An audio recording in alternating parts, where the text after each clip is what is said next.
Hey everybody, it's Anna. Time for the Wednesday card in this week's tarot story. So today we have the Ace of Cups. So the Ace is the seed card in the tarot spread because it's the beginning point, right? It's where you start something new. Cups are connected to the intuition and to the hearts. They're about following your intuition and connecting with other people. So the image here shows a hand holding a cup, and the cup is facing heaven and it's receiving blessing from heaven. You can see there's a dove coming down, and the dove has in its mouth a communion wafer, which represents incarnation. And incarnation is when spirit incarnates into flesh. So the heavens are opening and sending down something that becomes flesh on the planet. So the idea behind the intuition, it's a channel through which incarnation makes its way into the world. So the divine love and provision and blessing flows through the intuition into the world. And that's the role of the intuition, is to be a vessel through which this flows. So the ace to me suggests that we are expanding our work as intuitive beings. We're kind of opening our facilities so that we're able to channel even more blessing and flow onto the planet. Now, yesterday's card was the Six of Pentacles, which is about making sure we have energetic balance, a balance between giving and receiving. And I talked about how important it was that we make sure we are in balance, because if you're out of balance, if you're giving more than you're receiving more than you're giving, that's not sustainable. And ultimately, there's going to be some kind of fallout from that, right? You're going to either run out of energy or you're going to get stuck, constipated with your energy. And either way, you're going to have some kind of crisis, right? So I talked about how I thought that was a really important card because it set us up for this week's tarot story.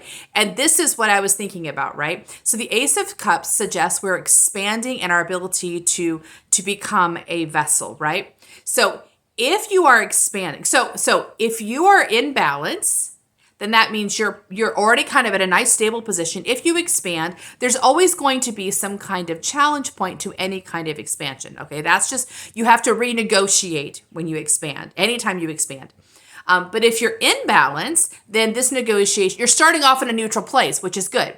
If you're already out of balance before when you expand, it will be a much bigger challenge, right? So I think those of you who follow me know that maybe it was last month, I felt like I had kind of this energetic expansion, but I was unbalanced in like in my Six of Pentacles. So my energy, I was giving more than I was receiving. So I already was working at a poverty in receiving. I wasn't receiving enough resources, okay?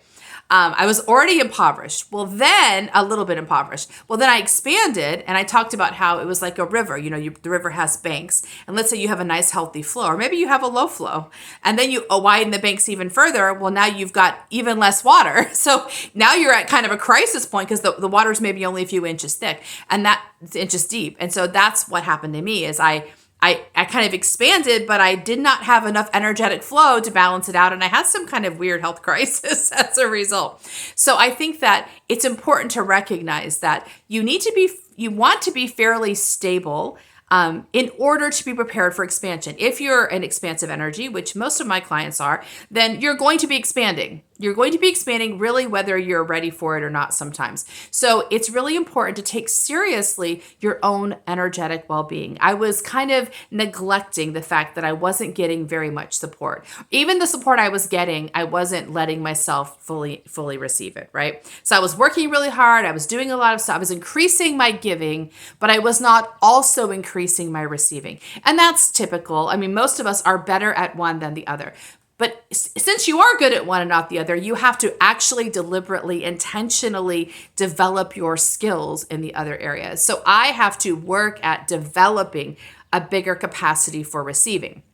And if I can do that, then when there is expansion, yes, there will still be some kind of energetic dip and some kind of transition, but I'm at least in a neutral place. I'm already supported enough that I can navigate it better. So consider today where you're being invited into expansion. And again, I would encourage you to look back at yesterday's lesson and to see if there is any imbalance that's going to kind of be magnified by this expansion.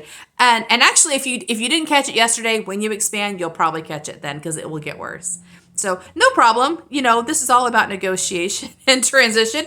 But like if it gets worse, then you're even more motivated to take care of the imbalance. So that's my card for today. See you tomorrow for our next one. Bye.